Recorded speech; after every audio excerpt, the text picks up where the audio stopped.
नमस्कार बच्चों, आज हम इस वीडियो के अंदर क्लास 9th की बिहाइव पुस्तक का जो सेकंड लेसन है साउंड ऑफ म्यूजिक यानी संगीत की ध्वनि, उसका पार्ट 2 है। उस पार्ट 2 का आज हम वीडियो लेने जा रहे हैं 5वां, यानी जो पार्ट 2 है उसका भी दूसरा पार्ट लेने जा रहे हैं। इससे पहले वाले वीडियो के अंदर हमने इसके 6 पॉइंट्स ले लिए हैं। अब बाकी के जो 6 पॉइंट्स हैं आज हम इस वीडियो के अंदर लेने जा रहे हैं।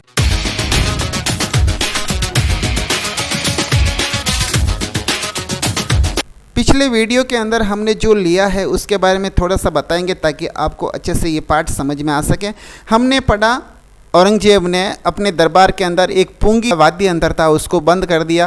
फिर संगीत घराने से एक समृद्ध रखने वाला नाई था, उसकी पहुंच शाही दरबार तक थी। वो शाही दरबार तक आसानी से आ सकता था, जा सकता था। तो उसने ये बीड़ा उठाया कि क्यों ना मैं एक ऐसे वाद्य आविष्कार कर दूं जो पूंगी से भी बेस्ट हो। तो उसने एक लकड़ी का तना लिया, उस पर कुल 7 छिद्र या होल बनाए और उसमें से वो जैसे फूंक मारकर जो वाद्य यंत्र बजाया जाता है उसी तरह उसने ऐसा वाद्य बनाया जिसमें वो फूंक मारे और एक छोड़कर एक होल पर ऐसे हाथ बारी बारी से उंगलियां लगाए तो उससे अलग तरह की एक धुन क्रिएट हुई, आविष्कार हुआ उसका। वो वाद्य जब शाही दरबार के अंदर पहली बार बजाया गया और वो भी एक नाई के द्वारा, शाही दरबार में बजाने के लिए सह शब्द काम लिया और नाई ने बजाया था, इसलिए उसका नाम हो गया सहनाई। तो इस प्रकार एक वाद्य यंत्र का आविष्कार हो गया था शहनाई का। इस प्रकार का वाद्य यंत्र हमने पिछले पार्ट के अंदर बता दिया आपको। और उसके बाद हमने बिस्मिल्लाह खां के बचपन के बारे में भी पढ़ा कि बिस्मिल्लाह खां जब 5 साल के थे तो वो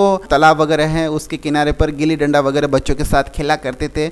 और शाम के समय वहाँ पर एक बिहारी महाराज का मंदिर था। उस बिहारी महाराज के मंदिर के अंदर भोजपुरी में चेता वगैरह गाया जाता था, बजाया जाता था। तो वो वहाँ पर गाने के लिए, बजाने के लिए जाते थे और उस इनाम भी रखा जाता था कि जो सबसे अच्छा गाएगा उस इनाम के रूप में 1.25 किलो का लड्डू प्रसाद के रूप में मिलेगा। तो वो बच्चे होते हैं उनको वो लोभ में वहाँ जाया करते थे और ये प्रक्रिया उनकी आगे बढ़ती रही। फिर अंत में जाकर उसको भारत रत्न भी मिला। ये एक छोटा सा इनाम से बहुत बड़ा इनाम प्राप्त कर लिया उन्होंने।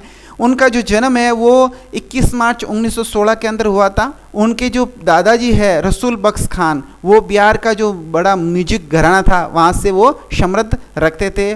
जो शाही दरबार था वहाँ पर भोजपुरी गीत वगैरह गाया करते थे, संगीत वगैरह बजाया करते थे। उस्ताद बिस्मिल्लाह खां जब छोटे थे तो वो अपनी मदर के साथ अपने ननिहाल गए, जो उनका ननिहाल बनारस के अंदर था, वाराणसी।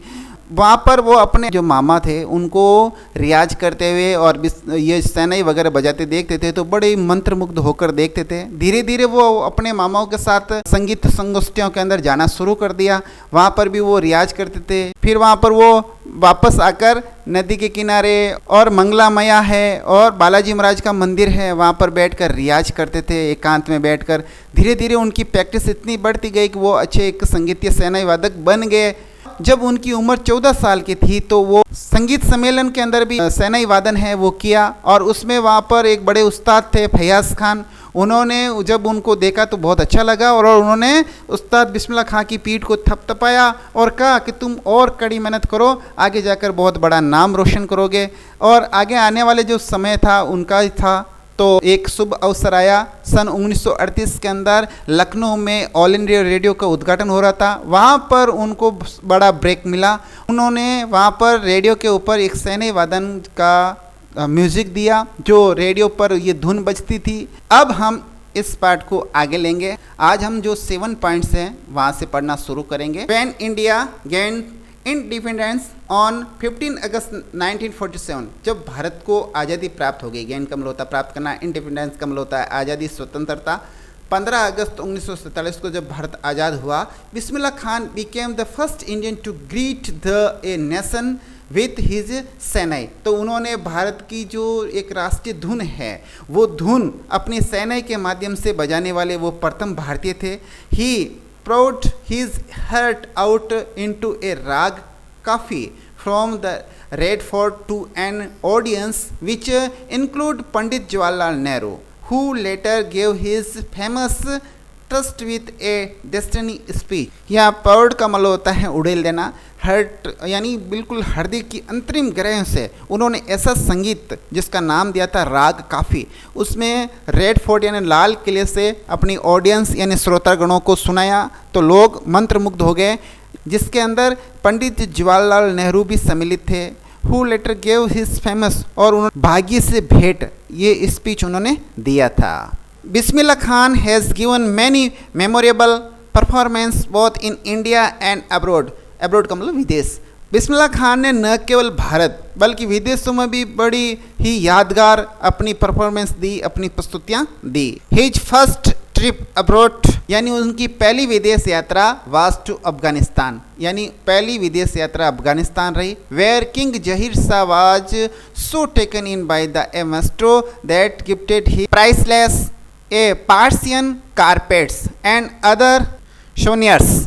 पार्सियन कारपेट का मतलब होता है गलीचा, प्राइसलेस का मतलब होता है जिसकी कोई कीमत ही नहीं हो, अमूल्य जिसको कह सकते हैं। अफगानिस्तान के अंदर किंग जहीर शाह उन्होंने मंत्रमुग्ध होकर उन्होंने एक पार्सियन कारपेट उनको इनाम के रूप में या अमूल्य गिफ्ट उनको दिया था। The king of Afghanistan was not the only one to be a fascinate with Bismillah music. वो न केवल बिस्मिल्लाह खां के संगीत से मंत्रमुग्ध हो गए थे, film director Vijay Bhatt was so impressed after hearing Bismillah play at the festival that he named a film after the instrument called गूंज उठी सहनाई। बिस्मिल्लाह खान से प्रभावित होने वाले, मोहित होने वाले एकमात्र यही नहीं थे, वहाँ पर बैठे फिल्म निर्देशक विजय भट्ट, वो भी बिस्मिल्लाह खां के वादन से उस शो में इतने मोहित हो गए, इतने प्रभावित हुए कि उन्होंने एक फिल्म का नाम जो वाद्य यंत्र के ऊपर बनी थी गूंज उठी सहनाई वो रख दिया। द फिल्म वाज हिट, और वो फिल्म बड़ी हिट हो गई। And one of the Bismillah Khan's composition, वहाँ पर बिस्मिल्लाह खान का जो एक संगीतबद्ध किया हुआ संगीत था दिल का खिलौना ना टूट गया, तो ये भी उसके अंदर शामिल किया गया था। Turn out to be a national wide chart buster, यानी कीर्तिमान बनाना। चार्ट बस्टर का मतलब होता है कीर्तिमान तोड़ देना, रिकॉर्ड ब्रेकर। उनका जो ये गीत था दिल का खिलौना है टूट गया, तो इसका जो संगीत है पूरे देश के अंदर इतना फेमस हुआ, इतना प्रसिद्ध हुआ कि जितने पिछले रिकॉर्ड बने हुए सब रिकॉर्ड ध्वस्त कर दिया है। Despite this huge success in the a celluloids world, तो इस प्रकार फिल्म जगत के अंदर उनको ये एक अपार सफलता मिलने के बराबर था। Bismillah Khan's venture in film music were limited to Vijay Bhatt's Goonj Uthi Shehnai and Vikram Srinivas Kannada's venture Sanadhi Appanna. तो इस प्रकार हम कह सकते हैं कि फिल्म क्षेत्र के अंदर उनका सफर था वो बहुत सीमित ही रहा, इन दो फिल्मों में ही उनका सफर रहा। I just can't come to a terms with the a artificiality and glamour of the film world, he said with the emphasis. Emphasis का मतलब होता है जोर दे कर कहना, और ग्लैमर का मतलब होता है अट्रैक्शन या मोहित करना, मोहकना, और आर्टिफिशियलिटी का मतलब होता है कृत्रिम या बनावटीपन। कम टू टर्म्स इसका अर्थ होता है स्वीकार करना। लिमिटेड का मतलब होता है सीमित। उस्ताद बिस्मिल्लाह खां जोर देकर कहते थे, ही सेज विथ एम्फेसिस का मतलब होता है वो जोर देकर कहते थे कि मैं फिल्म जगत की कृत्रिमता तथा मोहकता से समझौता नहीं कर सकता। Awards and recognition came thick and fast. Thick and fast का मतलब होता है तेज गति से बढ़ना, तेजी से फैलना, और रिकॉग्निशन का मतलब होता है सम्मान, मान्यता। Bismillah Khan became the first Indian to be invited to perform at the prestigious Lincoln Center Hall in the United State of America, यानी अमेरिका के अंदर लिंकन जो उसके अंदर है, लिंकन हाउस है, प्रेस्टिजियस का मतलब होता है प्रतिष्ठित, वहाँ पर परफॉर्म करने के लिए, प्रस्तुति देने के लिए वो पहले भारतीय थे जिसको वहाँ बुलाया गया था। ही also took part in the world exposition in A Montreal, in the cannons arts festival and in the Osaka trade fair, यानी उन्होंने मॉन्ट्रियल में विश्व प्रदर्शनी, कांस कला उत्सव व ओसाका व्यापार मेले में भी भाग लिया है। बात यहाँ ही नहीं रुकती है। सो वेल नोन, और उनकी प्रसिद्धि इतनी बढ़ गई, did he became internationality that and a auditorium in a Tehran, Tehran का एक ऑडिटोरियम था, सभा भवन था। उस सभा भवन का नाम वाज नेम्ड आफ्टर हिम, उनके नाम पर उसका नाम रखा गया, तहार मौसीकी उस्ताद बिस्मिल्लाह खान। यानी इनके नाम पर एक तेहरान के अंदर, तो ईरान की राजधानी है, वहाँ पर एक सभा भवन था, उनका नाम इनके नाम पर रख दिया। अंतर्राष्ट्रीय स्तर पर बताओ कितनी प्रसिद्धि रही होगी इनकी। National awards like the Padmashri, the Padma Bhushan and the Padma Vibhushan were conferred on him. यानी भारत के जितने भी पुरस्कार है वो सब उन्होंने हत्या लिए हैं। जैसे भारत रत्न है वो उन्होंने लिया, और जितने भी पद्म पुरस्कार है, पद्म भूषण, पद्म विभूषण, है ना, पद्म श्री, ये सब उन्होंने प्राप्त कर लिए। यानी वो बहुत ही नामी गिरामी संगीतज्ञ रहे और भारत के जितने भी पुरस्कार थे वो सब उन्होंने प्राप्त कर लिए। In 2001, Ustad Bismillah Khan was awarded India's highest civilian awards, the Bharat Ratna. 2001 के अंदर भारत का जो सर्वश्रेष्ठ पुरस्कार होता है, नागरिक सम्मान होता है भारत रत्न, उस भारत रत्न से उनको सम्मानित किया गया। With the coveted award resting on his chest and his eyes glittering with rare happiness, he said। जब वो ये सब पुरस्कार प्राप्त कर रहे थे तो बड़े भावुक हो गए थे। उन्होंने उस पुरस्कार को अपने चेस्ट एंड सीने पर रखे, और आइज ग्लिटिंग विथ रेयर हैप्पीनेस, आँखों में खुशी के आंसू थे। ही सैड, और वो कहा करते थे, all I would like to say, मैं ये कहना चाहता हूँ, टीच योर चिल्ड्रन म्यूजिक, अपने बच्चों को संगीत सिखाइए। दिस इज हिंदुस्तान्स रिचेस्ट ट्रेडिशन, और ये भारत की एक समृद्ध परंपरा है, समृद्धतम परंपरा कह सकते हैं आप। और उन्होंने तो यहाँ आगे भी कह दिया, even the west is now coming to learn our music, और जितने पश्चिम के देश हैं वो हमारा संगीत सीखने के लिए आ रहे हैं। कितनी बड़ी बात कह दी इन्होंने। हम जाते हैं पश्चिम देशों के अंदर और पश्चिम देश हमारे यहाँ सीखने के लिए आते हैं। In spite of A having travelled all over the world, सारे संसार में यात्रा कर चुकने के बावजूद खान साहब, as he is fondly called, Khan साहब जैसा कि उनका ये एक प्यार से दिया हुआ एक नाम था, उसको खान साहब कहते थे प्यार से लोग। इज एक्सीडिंगली, एक्सीडिंगली का मतलब होता है अत्यधिक, fond of Banaras and Dumraon and the a remain for a him the most wonderful towns of the world. यानी खान साहब कहते हैं कि बनारस व डुमराव से अत्यधिक लगाव रखते हैं और वे उसके लिए संसार के सर्वाधिक अद्भुत नगर हैं, बड़े अच्छे नगर है, वंडरफुल है, क्योंकि इन दो शहरों से ही इन्होंने जीवन का सफर शुरू किया था। A student of his once wanted him to head a shehnai school in the USA and the student promised to recreate the atmosphere of Banaras by replicating the temples there। Khan साहब अमेरिका वगैरह सब जगह जाते थे, अंतर्राष्ट्रीय स्तर पर जाते थे, तो इनके शिष्य भी खूब थे।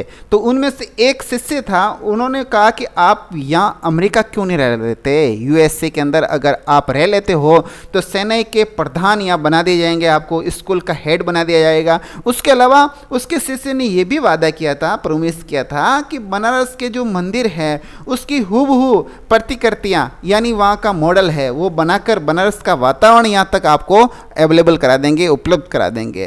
लेकिन खान साहब कहाँ मानने वाले थे, उनको तो अपने हिंदुस्तान से प्यार था।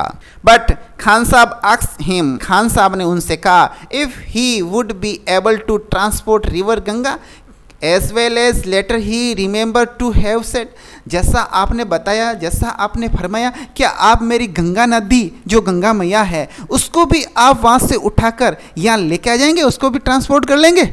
मतलब ये बात अगर कोई हिंदुस्तानी सुनता है तो उनके रोम रोम खड़े हो जाने चाहिए कि वो गंगा नदी के प्रति और अपने बनारस और अपने जो देश हिंदुस्तान के प्रति कितना प्यार था। Later he is remember to have said, और उसके बाद भी वो याद करके कहते हैं, that is why whenever I am in a foreign country, वो कहते हैं कि यही कारण है कि जब कभी मैं विदेश में होता हूँ, आई कीप हियरिंग टू सी हिंदुस्तान, और यदि मुझे हिंदुस्तान को देखने की लालसा रहती है, while in Mumbai I think of only Banaras and the Holi Ganga, आप तो विदेश की बात करते हैं, मैं अगर बंबई में भी होता हूँ तो भी मुझे मेरे जहन के अंदर बनारस और पवित्र गंगा नदी के बारे में सोचता रहता हूँ। एंड वाइल इन बनारस, और जब मैं बनारस के अंदर रहता हूँ तो आई मिस द यूनिक मठ ऑफ देहरादून,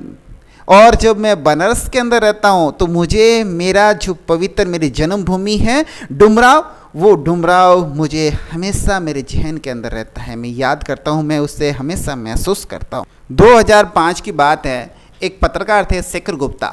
शेखर गुप्ता जी ने उनसे पूछा कि व्हेन पार्टीशन हैपन, जब हमारे देश का बंटवारा हुआ, didn't you and your family think of moving to Pakistan, क्या आप और आपकी फैमिली पाकिस्तान जाने के बारे में कभी सोचा, कभी ऐसा दिमाग में भी आया कि मैं पाकिस्तान चले जाएं? तो बिस्मिल्लाह खान का जो जवाब है वो सुनिए आप, उन्होंने क्या कहा था।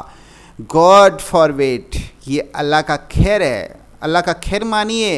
लिव्स बनारस, के मैं बनारस के अंदर रहता हूँ। Never I went to Pakistan once, मैं कभी पाकिस्तान के बारे में जाने का तो नाम ही नहीं है, पाकिस्तान के बारे में भी नहीं सोचता। I cross the border just to say I have been to Pakistan, मैं एक बार पाकिस्तान गया था, मैंने सीमा को पार किया केवल ये कहने के लिए कि मैं पाकिस्तान गया हूँ। I was there for about an hour, मैं वहाँ लगभग 1 घंटा वहाँ रहा हूँ। I said namaskar to the Pakistanis and salaam alaikum to the Indian, मैंने पाकिस्तानियों से नमस्कार कहा और भारतीयों से सलाम अलैकुम कहा। I had a good laugh, और मैं जोरदार हंसा। अंतिम para, Ustad Bismillah Khan life is a perfect example of the rich cultural heritage of India. Ustad Bismillah Khan का जो जीवन है भारत की समृद्ध संस्कृति और विरासत का एक श्रेष्ठतम उदाहरण है, एक ऐसा नमूना है। One that effortlessly accept that a devout Muslim like him can very naturally place the Sanai every mornings at the Kashi Vishwanath temple, यानी ये एक सहजता के साथ ये स्वीकार किया जाता है कि एक ऐसा धर्मपरायण मुसलमान प्रत्येक सुबह काशी के विश्वनाथ मंदिर में स्वाभाविक रूप से शहनाई बजा सकता है। क्या आप विश्वास कर सकते हैं आज के समय में? उस्ताद Bismillah Khan passed away on 21 अगस्त 2006, यानी 21 अगस्त 2006 को बिस्मिल्लाह खान इस दुनिया को छोड़कर चले गए, विदा हो गए यहाँ से। At the age of 90 after a prolonged illness, एक लंबी बीमारी के बाद 90 साल की उम्र के अंदर उन्होंने अपना ये देह त्याग दिया। He was given A state funeral and A government of India declared 1 day of the national morning का मतलब होता है राष्ट्रीय शोक, यानी उनके मृत्यु पर 1 दिन का राष्ट्रीय शोक रखा गया और साथ ही उन्हें भारत सरकार के द्वारा राजकीय सम्मान के साथ अंत्येष्टि भी की गई। अब ये लेसन नंबर 2 और उसका भी पार्ट 2 आज यहाँ समाप्त हो जाता है। इसके क्वेश्चन और आंसर अगले वीडियो में करेंगे। तब तक के लिए हम आपसे इजाज़त चाहते हैं, आपसे लेते हैं विदा। नमस्कार, वंदे मातरम, जय हिंद।